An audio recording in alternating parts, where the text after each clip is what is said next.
Tell me a ghost story that sounds completely unbelievable but is entirely true. So when I moved to Indiana with my family, I was about 8 years old. We moved into a house in a town called Sweetser. And prior to this, like, I didn't know that, like, I believe in ghosts now, but like at the time I didn't think ghosts were real. I thought it was just stuff in movies. Very religious family. So I was always told when you die, you go to heaven or hell, and that's it. So we moved to this house, and it started off with, like, I would maybe hear somebody walking around upstairs where me and my brother's rooms were. I would see, like, shadows moving on the wall. As I got older, I always heard a child crying in this one specific corner of my bedroom, like on the opposite side of where my bed was at. Every night I would hear a child crying. I would turn my music up all the way up as loud as it would go because I knew I was going to hear it, and it always scared me. But I think two of the more disturbing things that happened at this house actually happened to my little brother, and then after that, my dad. It was a lot more intense than anything I had experienced in terms of that sort of thing. So one night I was staying the night with my grandparents. They lived in the same town, just like on the other side of town, and my parents knew that I was going. Like, it had already been planned that I was going to stay with them that weekend, and my brother was going to stay at home because he was younger than me, and we just, siblings sometimes need space from each other, I guess. So my parents are in the room, which is on the ground floor of the house on the opposite side of where the staircase was that led up to me and my brother's room. And so they're in their bedroom, they're watching TV, whatever. They hear my brother start yelling from upstairs, and they're, wondering maybe he's playing. Is he being really loud? What's going on? So he busts into my parents' bedroom, and he's crying, he's yelling, he's like really upset. And he says, "Katie won't stop trying to scare me. Can you please tell her to leave me alone?" Now, my parents know that I'm not home, so they kind of look at each other, and they look at my brother, and they're like, "What do you mean Katie's trying to scare you? Like, what do you mean by that?" Because they didn't want to tell him I wasn't home because they wanted to hear what he had to say first, so they didn't freak him out. And he said, "Katie keeps coming into the hallway with her blanket over her head, and she keeps staring at me. And every time I tell her to stop, she just keeps staring. And then she'll walk back into her bedroom, she'll come back out, and she'll just keep staring." And this freaked my parents out because up until this point, I was the one that spoke up about it the most. Sometimes my brother would say things, but we were always told it was our imagination, that we were seeing things, hearing things, whatever. So this did freak him out, and my dad told me about it when I came home. And of course, I was like, "Why would you tell me that? I sleep in that room." So then fast forward, keep in mind that my brother saw my face, me. So fast forward to a few years from now, we're about to move out of this house. I think this was in like maybe the last month that we lived there that this happened. So my brother was sleeping in my room with me because he always said he was terrified of stuff in his closet. He heard things in his closet, which that's creepy enough as it is. So he would sleep in my room sometimes. And we're like 12, I'm 12 and he's like 9 at this point, I think. So my dad is downstairs, we're upstairs asleep, my mom is at work. My dad's sitting at the computer in the living room, and he feels like a tap on his shoulder, and he hears my voice say, "Hey, Dad." And he turns around, he's like, "Yeah, what's up?" Didn't think anything of it. And he turns around, there's nothing there. Immediately, the same second that he turns around and acknowledges what he thought was me, my dogs, I had 2 big dogs at the time, they freak out, they start barking, the fur on their spine is standing up about this much. They take off to one side of the room. They both look up at the ceiling, and then my dad said it was the freakiest thing, perfectly in sync. Their heads start moving. They see something, and then they go to the other wall, and they stare, and their heads are moving in sync. And then my door slams shut upstairs. So my dad books it up the stairs, see what's going on. Like, he's freaked out.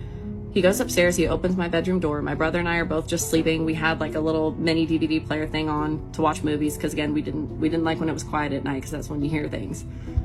So he takes one of my boxes of stuff that was packed up for the move. He puts it in front of the door, and he goes back downstairs.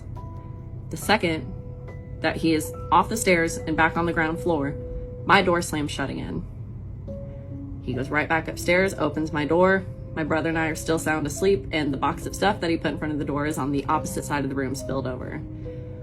So he's really freaked out now. He calls my mom. He's like, "When are you coming home? Like, this is what's going on. I'm scared." And I don't think he actually told us about it until later. And to this day, I mean, this was like, gosh, I don't even know, like almost like 15, 16 years ago, maybe. And my brother doesn't remember anything. Like, anytime I bring it up, we talk about the creepy things that happen. Like my dad remembers, my mom remembers, my brother's like, I don't know what you're talking about. It's like he completely blocked it out. But I think what sounds unbelievable, like when I talk to people about this, is like, I was young, my brother was young, they're like, maybe it was your imagination, maybe you were like processing trauma and, you know, whatever. But what makes me question it now is like, my brother saw my face, my dad heard my voice, and the more I learn about different supernatural things, the more it freaks me out because of, you know, mimics. And yeah, so it just freaks me out. Once we moved out of the house, nothing happened at our new house. Nothing's really happened actually to any of us since then. The house I live in now, sometimes I think I see stuff out of the corner of my eye. I might see shadows move around, but nothing that makes me feel unsafe.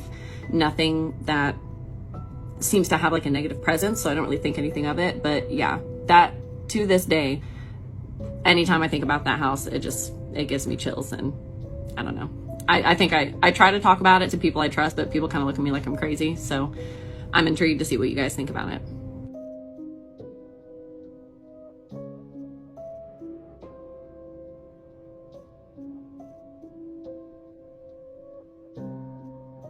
All right, y'all. Welcome back.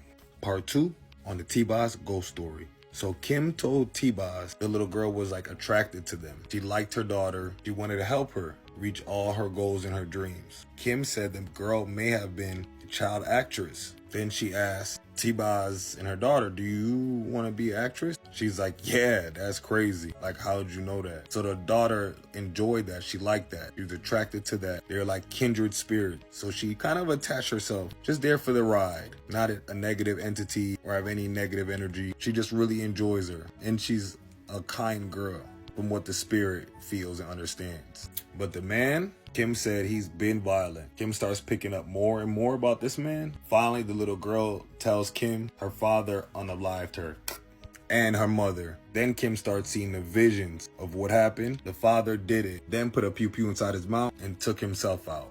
And then she starts seeing fire. He starts to use fire to try to get rid of the evidence. Kim picked up a date and a name to match what she was seeing.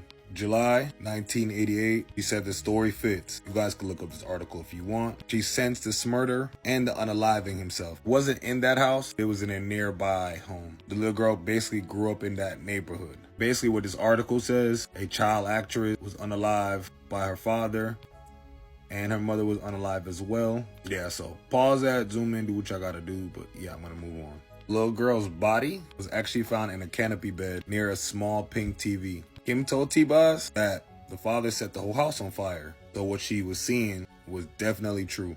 She told T-Boz that violent spirit was stuck, angry, and vengeful for some reason, but he did it. What he mad up for? Still trying to control what he lost. Kim also saw something else, a presence of protection. She told T-Boz that the light her daughter had been seen just floating around in her room or anywhere wasn't just a spirit. That was her friend Lisa Left Eye Lopez. Protective and quick with energy. She would just be flying and zooping around like the real Lisa Left Eye. So that was the energy that Kim picked up in the beginning. Remember when I told you guys about the girl that talks real fast and talking about patches in the jeans? Well, I guess allegedly T-Boz used to style all of them, and Left Eye would, put patches in it, spray paint, color it, design it out. And that was one of the ways they connected together.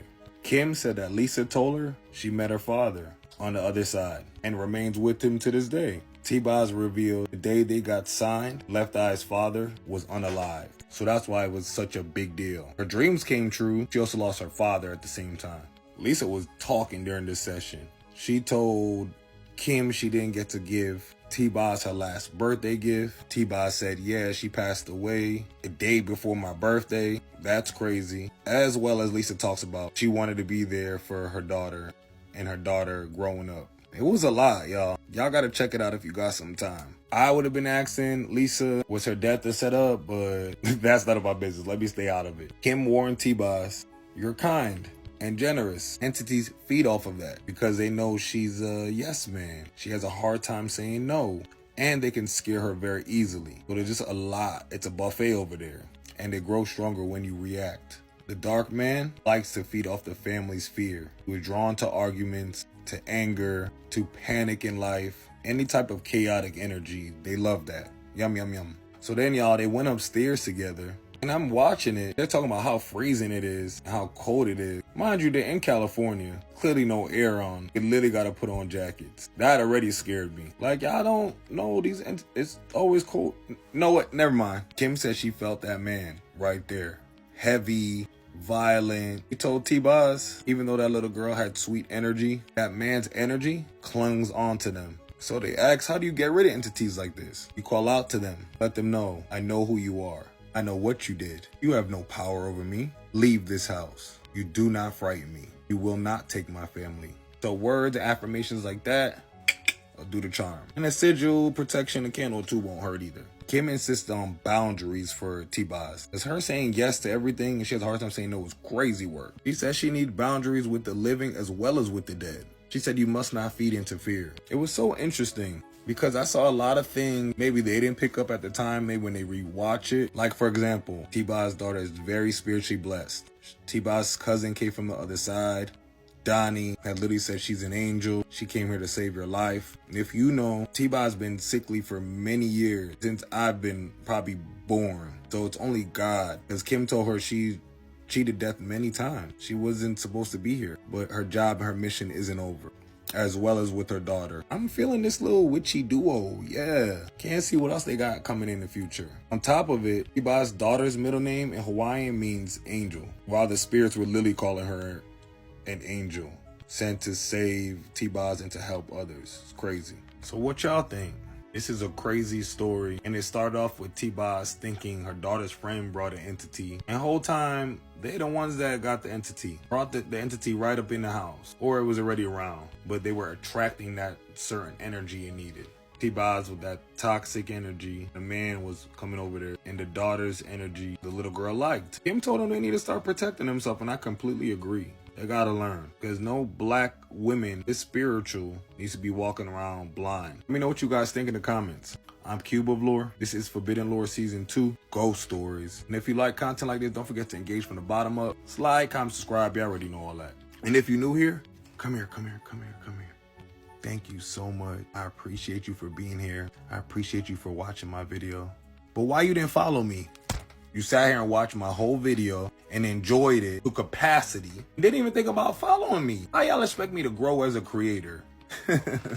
I love y'all, all of y'all. I appreciate y'all. Thank you for the continued support. I'm gonna keep grinding. I'm gonna keep pushing out these videos every day. My goal is to hit 100,000 by the end of Halloween night. Let's see if we can make it happen. And as always, this is only for entertainment purposes, allegedly, hypothetically speaking. And as usual, guys, I don't need to give you a reason, right?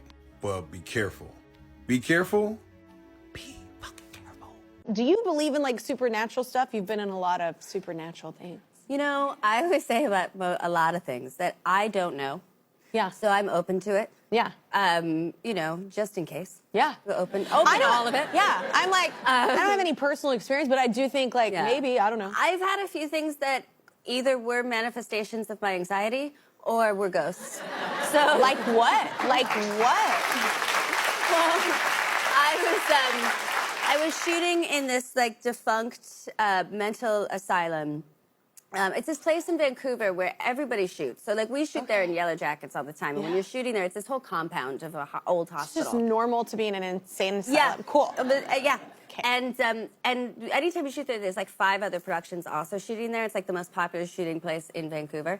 So back when I was 20, I was doing a movie called Prozac Nation, and I was shooting in this same mental asylum. Yeah. And I had left something upstairs where we'd been shooting, which was like supposed to be a hospital room with beds and all that stuff. Big room, lots of beds. And I went up to get it, and it was lunch, so nobody was in there.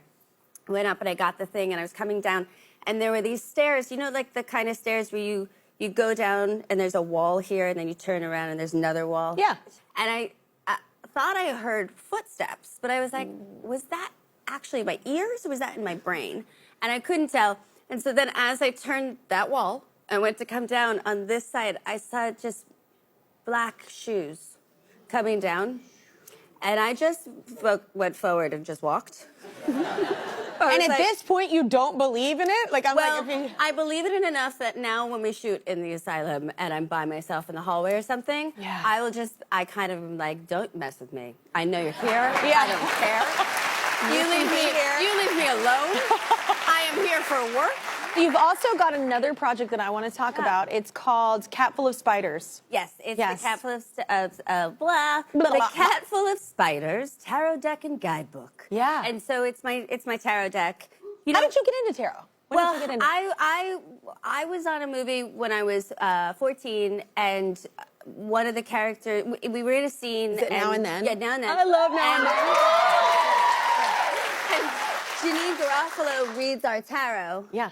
In the thing, and I had never seen tarot, and so I was curious about it, and then Gabby and I sort of got into it a little bit, and then throughout my life, I've sort of been interested in different kind of mystical, you know, the crazy lady arts.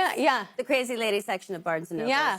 Love that section. It's the best. Yeah. It's really fun. Yeah. Whenever somebody tells me that they don't believe in the paranormal, the first thing I'll usually ask them is what they think about the footage from inside the Watts family home right after Chris Watts murdered his wife and his children. Because I've seen a lot of paranormal footage that can easily be debunked, but I have never seen anybody be able to debunk these. And before I show you these, at first I thought that it wasn't fair that Chris Watts got life in prison rather than the death penalty.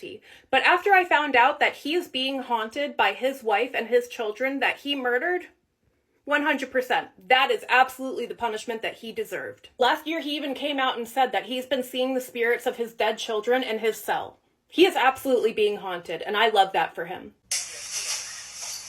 Yes. Oh my gosh. What in the world is that? Wow.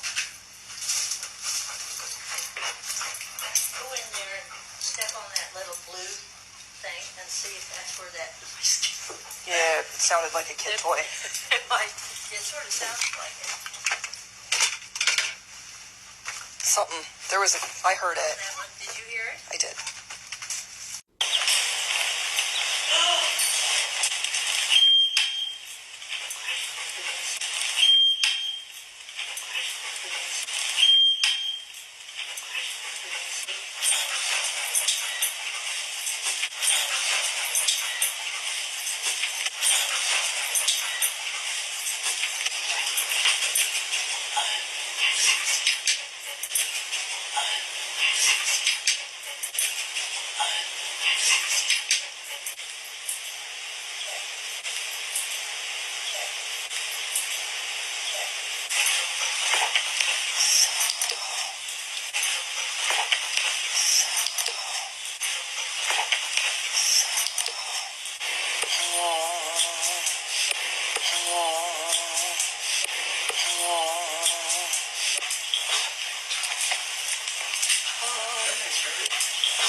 Does she work? Yeah, she works from home. Oh, from home? She works this is her lifeline.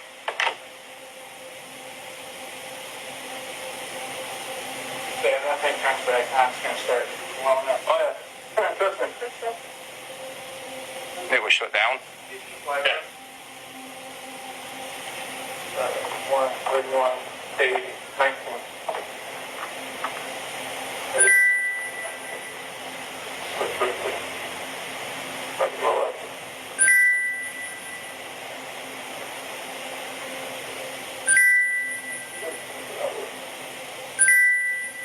So I'm an ER doctor and I have a story that is 100% true and still gives me chills to this very day. And although I got permission to tell it, I haven't told many people until now. Many years ago, I was working in the ER and I got a patient who was a drowning victim, a 5-year-old girl who had fallen in the family swimming pool. When paramedics brought her in, they were doing CPR still. She had no pulse, no blood pressure, she wasn't breathing, and no signs of life. We brought her back to the ER room and we attempted to resuscitate her. I placed a breathing tube, and fortunately, after about 10 minutes, we got her pulse and blood pressure back. Family arrived and parents, of course, were extremely distraught. Dad particularly was really taking it hard. He was blaming himself. He was saying, I should have known better. It's all my fault. I should have known better. It's all my fault. I attempted to reassure him. I was like, sir, listen, this is not your fault. Accidents happen all the time. It was a complete accident. And he said, no, you don't understand. When I was a little kid, I went to stay with my grandparents, and they told me not to go down to the river that was right behind their house. I wandered down there anyways. I got in the river, I got in trouble, and I almost drowned. I started screaming for help. My grandpa ran out of the house, dove in the water, and he saved my life, but he lost his that day. And the dad said, first I killed my grandpa, now I almost killed my daughter. And I, again, tried to reassure him. I was like, sir, it's just an accident. It's not your fault. You know, everything will be okay. And the patient was admitted up to the pediatric ICU. A few days later, I'd gotten word that the little girl had woken up in the pediatric ICU and they had extubated her, taken out the breathing tube. So after my shift, I went up to visit with the family and the little girl. Obviously, the little girl wasn't talking too much because she's still recovering. So I'm talking to the mom and dad. They're extremely thankful. They're very grateful. And obviously, they're overwhelmingly ecstatic that she's going to survive this awful ordeal. So then I turn my attention to the little girl and I'm like, just sparking up natural conversation. Hey, do you remember me? And she's like, no. And I said, do you remember the nurses? Do you remember the paramedics? No. And out of nowhere, she goes, I remember Sam. And I said, who's Sam? She goes, I don't know. And I said, okay, well, what was Sam doing? Thinking, was he, doing chest compression, someone in the ER? I don't know. And she said, he was holding my hand. And I said, what did he look like? She said, he was wearing a hat and a funny jacket. And then I'm like, okay, I didn't know who she was talking about. Then the dad walks over and he's punching on his phone. And he pulls up a picture from Facebook and he points it at her and he goes, was that Sam? And she said, yeah, that's him. That's Sam. And dad turns to mom and he goes, oh my God, that's my grandpa. So his grandpa, who had died 25 years earlier, saving him from drowning, was there holding her hand as we were doing the resuscitation. Literal goosebumps to this very day.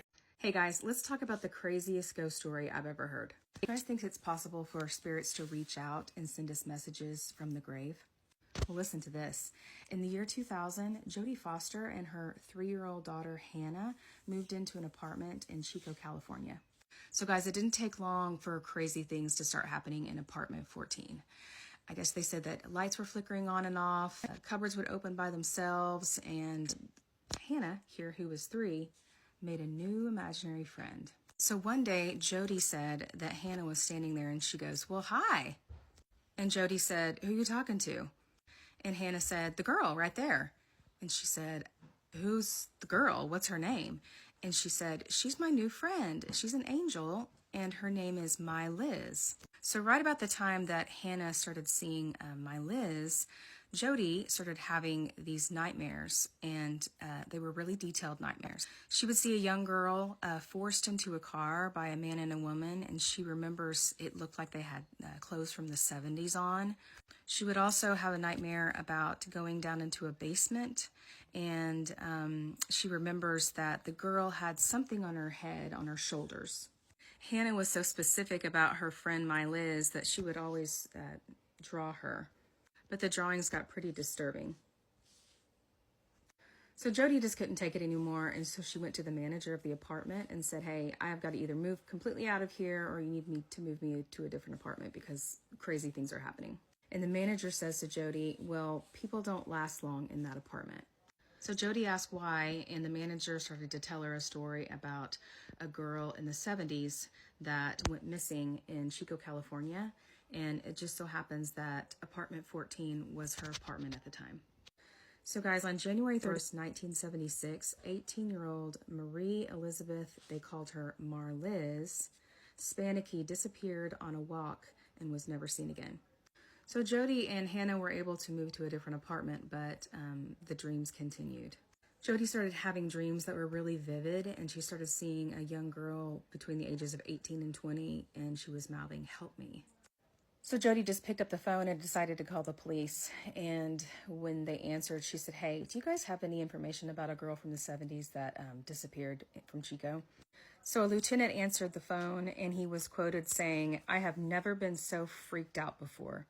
We were just getting ready to close that case because we've had so many years without any leads. So Jodie was unaware at the time, but a lady named Janice Hooker said that in 1976, she and her husband, Cameron Hooker, abducted a girl and held her captive. They forced her into their car, and Cameron put this contraption, this box, over her head so she couldn't scream, and if she did scream, it would be soundproof. She admitted that they both took her down to the basement, and they tortured her, and then he hung her from the rafters in their basement. So when Janice was coming clean about the kidnapping and murder in 1976, she said that her husband Cameron, they had another secret. So the girl that was held captive for 7 years, her name was Colleen Stan, and Janice actually helped her escape after 7 years of captivity. They went to trial, and at the time, they didn't have a body, so Marliz hadn't been found, and so they ended up trying Cameron for kidnapping and the abduction of Colleen for all those years. He was eventually tried and received 104 years for sexual assault and kidnapping. But listen to this last detail. So when Jody was having her dreams, she had a recurring dream that was really vivid, and she kept seeing the numbers in a letter 35.67 miles and A-17. So guys, they tried to take Janice out to that location where they said they buried her body, and they did, but they couldn't find it. The police believe that the coordinates or the numbers in the dream somehow are connected to the case, but they have never found Marliz's body. In 2021, Cameron was released on parole, and he lives now in a mental hospital. This paranormal case is one of Australia's most mysterious supernatural attacks. These are the ghost stories from our own backyard, so sit down, dim the lights as I tell you the story of the Guyra hauntings. In 1921, for 4 months, the Bowen family from Guyra, New South Wales, believed that they were being attacked by a poltergeist. These attacks included rocks falling from the ceiling and rocks being thrown from an unknown source outside. The rocks shattered all the windows on the weatherboard house. Even when the police and locals surrounded the house, no culprit was ever found. Banging could also be heard on the walls. The strange thing was that the banging seemed to come from within the house. But to those on the inside, it appeared like the banging was coming from outside the house. The target of these supernatural attacks was believed to be the Bowens' 12-year-old daughter, Minnie. Minnie was a shy young girl whose family believed that she had supernatural powers. These powers included the ability to move objects without touching them. The Morning Herald described Minnie as being tall, thin, with dark, peculiar eyes that never seemed to miss any movement in the room. And when she speaks to you, she never smiles.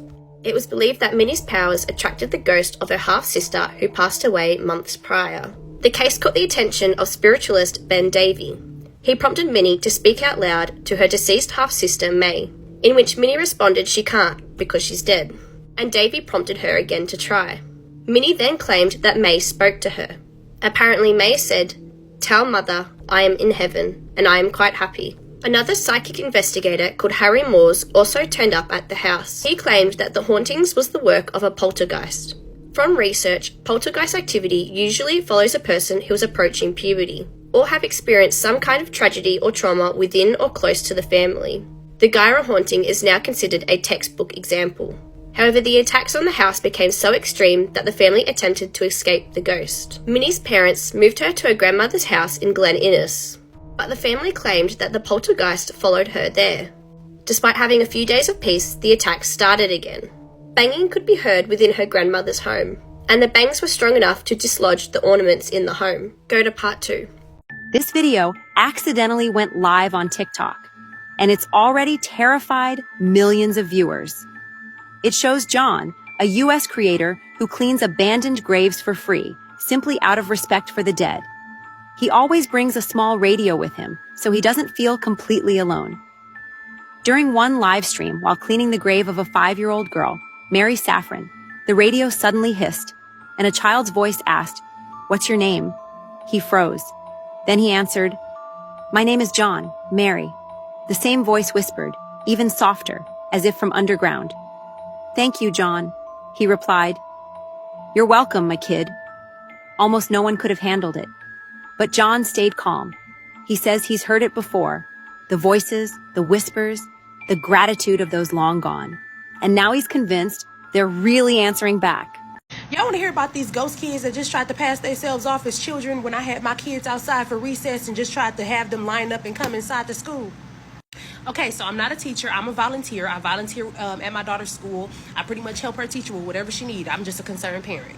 So fast forward, the teacher counted out 14 kids for me to take outside for recess. I'm like, okay, cool. We get outside for the recess. I'm watching all 14 of the kids. I'm looking at them, watching them. Off to the right, there are the first graders, okay? And their teachers are over there watching them. And then on the jungle gym are the third graders. Now, mind you, like I said, we only had 14 kids that I took outside for recess. So I'm watching them. And where they're running, it's like nothing but open field, grass and trees. Now, it's not so many trees where you can't see the kids, right? They're only like, there's a big tree over here. There's a big tree off to the right. And then there's one single big tree that's straight ahead. Now, that one single big tree, I saw the kids over there running. And I was like, what they doing way down there? So I started yelling. I said, hey, get down here where I can, get to you, where I can see you. They weren't listening to me. So fast forward, I go down there. I start walking towards the tree. And then as I'm walking towards the tree that's in the far distance, the kids started running towards me. I guess they didn't want me coming down there. So I walked down there anyway just to make sure ain't no other kids hiding. So I walked down there, look behind the tree, nobody's down there. So I started walking back. And by that time, it was time for the kids to start lining up anyway. Recess was over. So I'm like, okay, let's line up. All the kids started lining up. And I'm like, you know what, let me count. So I started counting the kids. Now remember, I had 14 kids when I came out there. And all of a sudden, the number is at 19. I said 19. So I was like, I had 14 kids when I came out here. All of a sudden, we had 19. So then I started looking at faces. Because I've been with them 3 weeks now. Like, I've been volunteering for 3 weeks. I know what their face look like now. So I started looking at faces. And I see the last 5 kids do not look familiar to me at all. I'm like, what's your name? Little boy was like, Zachariah. I said, what's your last name? He could not tell me. I said, are you in Miss Wood's class? He said, no. I said, well, why are you on my line, baby? He's like, I just wanted to play. And then the other kids behind him just sitting there like statues, ain't said a word, didn't blink. And the other kids saw them as well. The other kids saw them. Y'all know how sensitive kids can be. And so I said, okay, baby, well, you're not in this line. Go ahead. I'm sorry, but you can't come in with us if you're not here. Find your teacher. They run off to that big tree out there in the far distance. And I, felt worried. Like I said, sometimes they look just as real as, you and I. They look just as real as me. Okay, so because they ran towards that tree again, I felt weird, and I ran down to the tree, and I told one of the teachers that's out there, like, hey, are these kids y'all's? And they weren't behind the tree. Disappeared. Weren't behind the tree. Remember what I said? There's nothing but open field and trees. They ran behind that tree, and I wasn't far behind them. They can't run that fast. Their little legs. They were at least 5 or 6. And when I say I was sprinting down there to get them, y'all, okay, I was sprinting down there. And cousin can run, okay? So get down there, and I start looking. I'm looking around. Nothing. Let me tell you about the spookiest demonic encounter I ever had. So I used to be a worship leader at a church, and I used to be married to a worship leader at a church. It was our first year of marriage, and we had just moved into a very small apartment, and it was in kind of a rough part of town. And well, one evening, me and my husband were just kind of hanging out on the little patio area outside our front door. It was dark. It was probably about 9 o'clock in the evening. And as we're sitting there just kind of talking, I look over my shoulder because something catches my eye. And I see a man standing probably 15 feet from us. Dressed in solid black. He had like a hoodie on, like had a hood over his face, and I couldn't make out any facial features, but he was just standing there, just looking at us. And I look at my husband and I go, babe, let's go. That guy's creeping me out. And my husband kind of looks over there and he goes, okay. And he kind of ushers me back inside. We go inside, shut the door, lock the door. And I was like, what was that guy doing? That was just super creepy. He was just standing there staring at us. And my husband looks at me and he said, look, I didn't want to say this while we were outside because I didn't want to scare you, but there was nobody there. I said, nobody there. He was right there, like 15 feet away. He was just standing on the sidewalk staring at us. How could you have not seen him? And he said, I swear to God, babe, I looked right where you were looking. There was nobody on the sidewalk. This story gets creepier. Not long after this, my husband wakes me up in the middle of the night. We're laying in bed together, and he's like, babe, wake up. And so I kind of stir awake, and I'm like, what? And he's like, are you the one sitting here tapping on the headboard? And I'm like, what? He's like, I've been laying here awake for like 30 minutes, and I thought maybe you were just laying there like trying to prank me and scare me. I'm like, knocking on the headboard. He's like, yeah, it's just been going like just right behind my head, and I thought maybe it was your hand and you were trying to do it to scare me. And I said, no, I'm not knocking on the headboard. And he's like, okay, super weird. We go to sleep. He wakes up, I don't know how long it was, but he wakes up and he wakes me up again. He was like, oh my God, I just had the most demonic, terrifying dream. And I'm going to tell y'all about that dream and how it came true in part 2.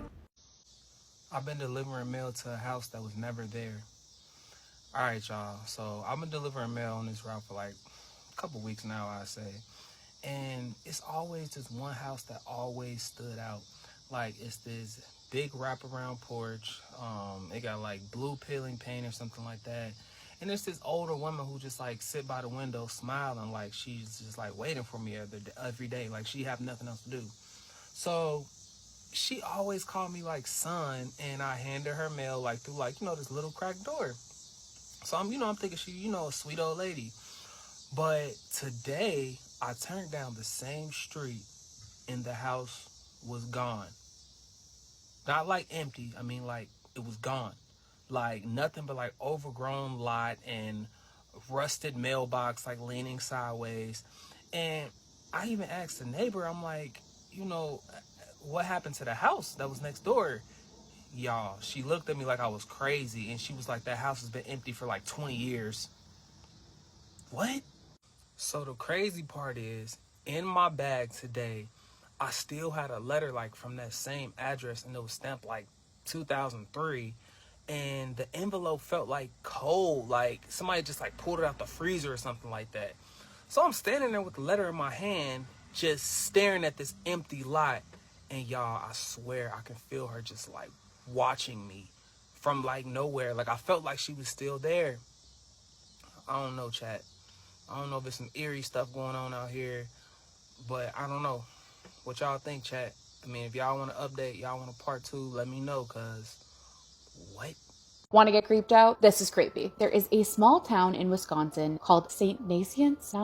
Sorry, feel free to yell at me. I did look it up, but it just made it worse. Anyways, this town has a very eerie history. The town was founded by a priest named Father Ambrose Oswald. He fled religious persecution in Germany and arrived in Wisconsin in 1854. So he fled because he was not only a priest, but also a mystic. He believed that he possessed a gift of healing, and he also studied the properties of plants and herbs. So the Roman Catholic Church had suspended him due to his mystical, prophetic, and heretical works. However, his congregation followed him. They really believed in him. And they formed a society called the Association, based on communal living and shared property. The priest passed away in 1873, and strange events began to unfold. The residents of the town started to report mysterious pounding on the walls of their homes. And this was happening throughout the whole town. His body, when viewed before the burial, showed no signs of decay. His skin was said to have a lifelike complexion, and his hair and fingernails had continued to grow, which that happens. The complexion thing is weird. A judge even warned against burying him, not believing that this priest was truly dead. His tomb has since become a topic of fascination and fear. Over the years, the town has faced multiple natural disasters and numerous bizarre occurrences. The events have contributed to the town's reputation of being one of the most haunted towns in Wisconsin. It was 53 years after he passed away that his complexion was still great, which is really strange. There was also a man named Anton that stayed with the priest while he was sick and while he was dying. During that time, he would see the priest gesturing to invisible people. He would extend his hand in blessing and then signal someone away. Yet Anton saw no one else in the room. The night that he passed away, there was mysterious pounding on his walls as well. His tomb wasn't yet complete, so he wasn't buried immediately. So he passed away February 26th. On April 29th, they examined him before placing him into the chamber. His body had not decayed. There was no odor of corruption. His eyes had sunken in, but he still had a lifelike complexion with growing hair and fingernails. A huge shout out to Lauren, who got me pictures of this place and even told me about it because I had no idea, and I've tagged her in this video. And thank you, Lauren. You are the best. Anyways, have you guys ever heard of this? I haven't heard of most things, so I might be late to the party. Anyways, see you next time. My daughter's sleeping with me in my bed tonight. She kept saying that she was really scared of something in her room. I'm a little bit shaky. I don't know if you guys can tell, but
so this is the same toy that used to go off in the past, and it's always terrified me since. So I would ask it questions and it would answer with noises.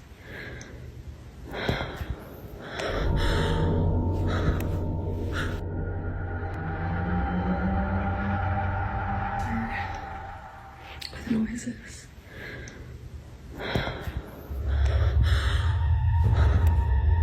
It's late at night when a mother quickly grabs her phone to record this video. She lays in bed across from her daughter, who just told her a few hours ago that she was scared of sleeping in her room. According to the mother who sent me this, she was terribly shaken up by the events of that night. Something in her home had felt completely off, and she needed to record this. While taking this video, she captures this. We have captured one of the most scariest videos ever today. I'm still a bit shaken. This is what my dad's camera caught of my reaction. Dad? Dad? Oh my god. Dad? Dad! Yeah! And this is what my camera caught of my dad. You cold. You roasting? What are you on about?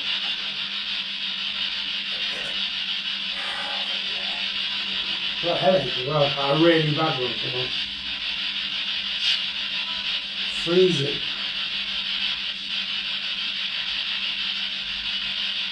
I'm really chilly. I'm roasting.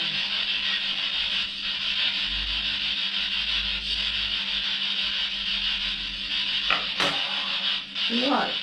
Yeah, head.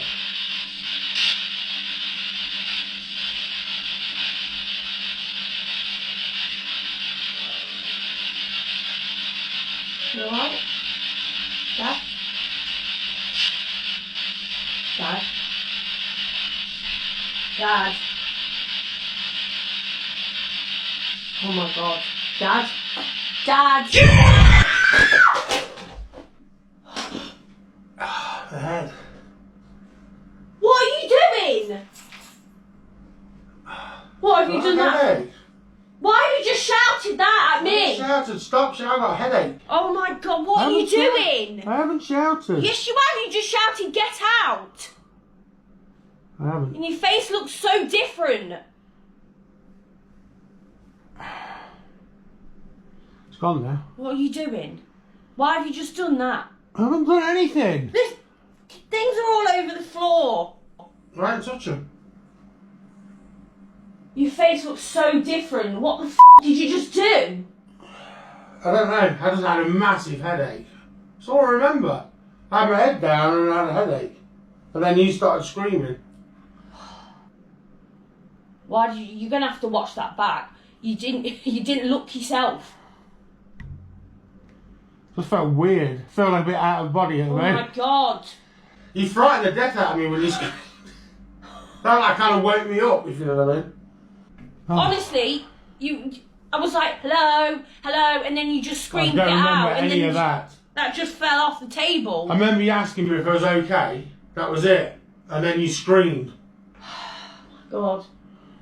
Giving myself a right now. Put your hand out. I can see him shaking from here. I haven't got my glasses on. Well, I didn't mean to. Honestly, I'm really cold. Then I had like a splitting headache, like a migraine type thing. Like I felt ill, if you know what I mean, as well. I feel sick now. You don't remember that at all? No, I don't remember shouting. No, I remember you shouting. We probably better stop doing it. Yeah. I'm going to watch it back. I'll be on that camera. Oh my God. Now the following video comes from a mother who's been sharing every moment of her daughter's life. Her entire account is devoted to her only child, a daughter that she thought she would never have after multiple failed pregnancies. To Gabby, the mother, Regina was a miracle. And so, from videos of her as a baby to footage of Regina's first day of school, Gabby has captured all the smallest moments in Regina's life. However, out of all the videos on this page, a select few have left many viewers baffled. It all started with a series of videos that Gabby took when Regina was a baby.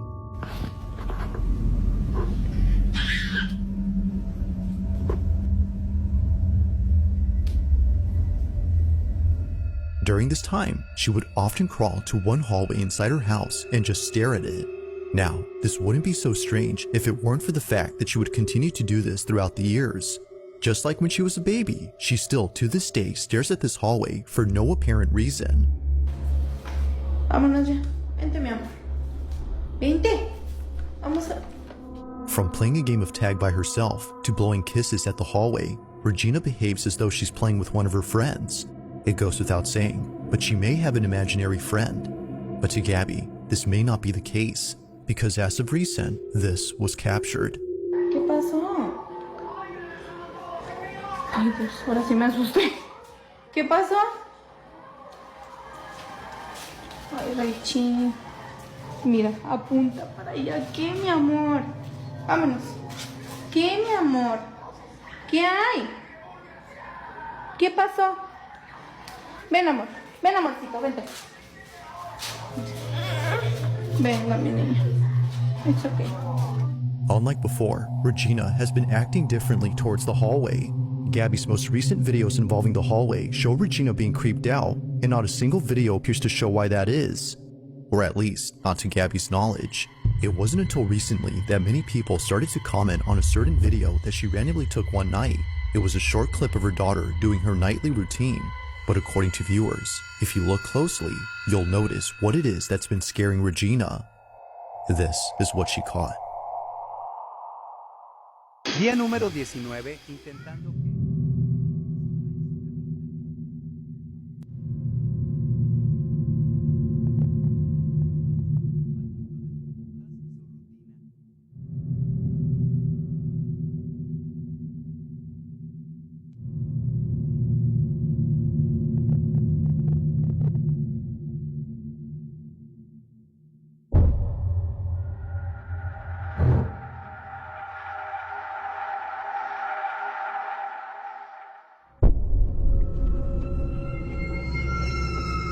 What was meant to be just a fun little video turns into something terrifying.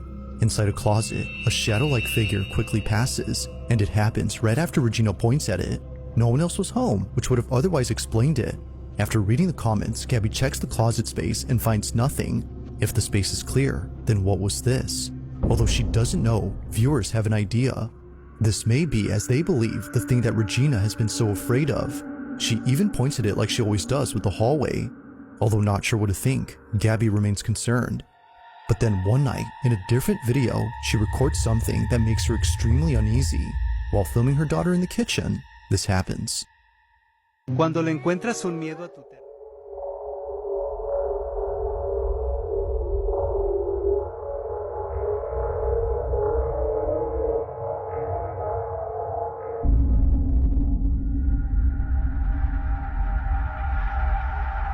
Like previously, a passing shadow is seen, but this time in the same space as Gabby and her daughter. This figure, whatever it might have been, passes from one side to the other before seemingly disappearing. If no one else was home, as Gabby states, then who was this? It's hard to say, and it doesn't help that neither Gabby nor Regina had noticed it. Given all that's happened, the question arises, just who or what was caught on camera? Gabby has yet to know, but she continues to be on the lookout for any strange recordings she accidentally captures. Until then, she has no explanation for this or her daughter's sudden fear of the hallway. Go away. Oh, I just heard go away. My name is John, too. Oh, so is mine. How about that, John? John, is there another spirit bothering you here? Did you seem to be pretty friendly with me, but you told something to go away? My name is John, too. Oh, wait. How about that? Best people are named John, by the way. No one visits me. Oh, I definitely will. Don't you worry about that. Worse than the time. I'll definitely put you in the rotation, John. So 13 years old, huh, buddy? As old as one of my sons right now.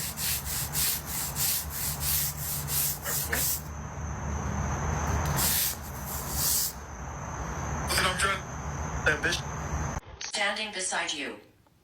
Who are you? Who? I'm gonna say each of our names, and I want you to ding the bell when you get to where you're standing at, whoever you're standing next to, okay? Are you standing next to Diego?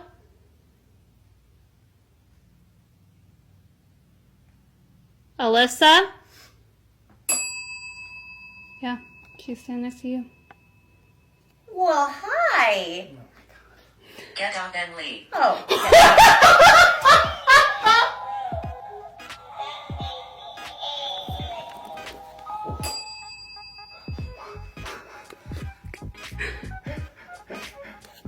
Was that me? I think I set her off. That might have been you. I think I laughed too hard because that was fucking funny. She said, get up and leave. Well, hey, get up and leave.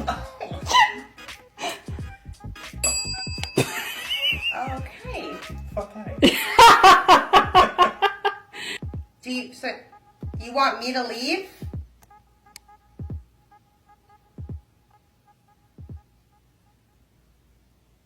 Do you not like Alyssa? Let me tell you about the spookiest demonic encounter I ever had. Part 2. So my husband wakes me up and he's clearly rattled. He had had a horrible nightmare and he was like, babe, wake up. I just had a horrible, like just demonic, creepy dream. And so of course I sit straight up and I'm like, what was your dream? Now, this was a Saturday night. And again, he was a worship leader. I was a worship leader. We were serving in a church. And so we were, it was Saturday night and we were getting ready to go to church just the next morning. And he said we were in church, we were on stage, we were singing and leading worship, and he said I looked out past the congregation to the main doorway that leads into the sanctuary, and he said I saw this horrible demon just standing in the doorway. He said that in the dream the demon looked right at him and said, I'm gonna be here all day.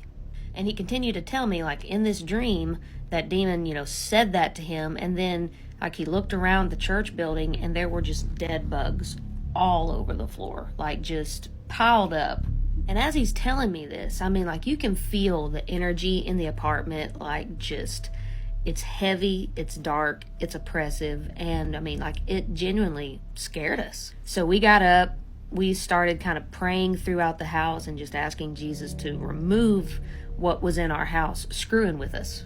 But here's where it gets crazy creepy. We finally get peace in our apartment. We feel that energy leave and we manage to go back to bed. But the next morning we wake up, we get ready, we go to church. Pretty on edge, to be honest with you. Like, we both had a very genuine sense that that demon was real, that it had basically tried to taunt us in our dream and tell us that it was going to be in that church building waiting on us when we got there. So we walk in the church building, and literally as we're walking in, we hear staff members, like down the hallway, we hear them talking, and they're going, "What is with all the dead bugs? They are freaking everywhere." And me and my husband look at each other. Y'all, the floor of that church was covered in dead bugs. You couldn't take a step without walking on one. That was all the confirmation we needed that that dream was absolutely real, and that demon might as well have showed up himself and said, "Told you." One of our Creepy Storytime family members, Dominique, told me this awesome story, and now I'm going to share it with you. Creepy story time. So she says she was living in the middle of nowhere in upstate New York at the time of this very interesting encounter. It was in October when she was about 14 years old, and her best friend decided they were going to go hiking in the woods. So it's pretty cold at the time, and they were hiking for about an hour or so, and then they realized they were lost, and the sun was going down fast. Getting a little worried now, they decided to just keep walking a little bit more to see if anything started to look familiar. So tensions are super high right now, and they are not recognizing anything. So to make matters worse, as it's getting darker, all of a sudden they start to hear a rustling sound coming from a nearby bush. Her best friend has just had it, and he starts screaming at this bush, and then whatever was inside of it started charging towards them. So they just took off running, and they ran and ran until they didn't hear it behind them anymore. So then they slowed down to more of a walking pace. So at this point, the sun has completely set. It is cold, it is dark, and they figure their best bet is to just stay put. They decided to take some shelter underneath a pine tree. She said they could hear the sounds of different animals all around them all night long, but it was so dark that they couldn't see anything at all. They would fall asleep off and on, and then there was one point where she said her best friend was passed out and she was just awake in the cold. And then all of a sudden, she got a sensation like she was being watched, but like from above. She was not prepared for what she saw when she looked up. There was a humanoid-looking figure above her. It was human-shaped anyway, and it was emitting this bright light all around it. She could not make out a face, but the light was just haloed around this figure. She also said that despite how weird this was, she didn't feel fear at all. And then the figure pointed to the left, and immediately she knew that this was the way out. Then just like that, the figure vanished. So she wakes her friend up, and after telling him what happened, he pretty much thinks she's crazy. Doesn't seem to believe her at all. But when the sun came up and it was safe to walk again, she and her friend went into the direction that that figure showed her, and lo and behold, they came out right at a road that went alongside her home. How awesome is that? She feels like it might have been a guardian angel. She says she will never forget that experience. Let me know your thoughts in the comments. I'm sure Dominique will probably be in there checking out what your thoughts are. And don't forget to follow for more creepy story time.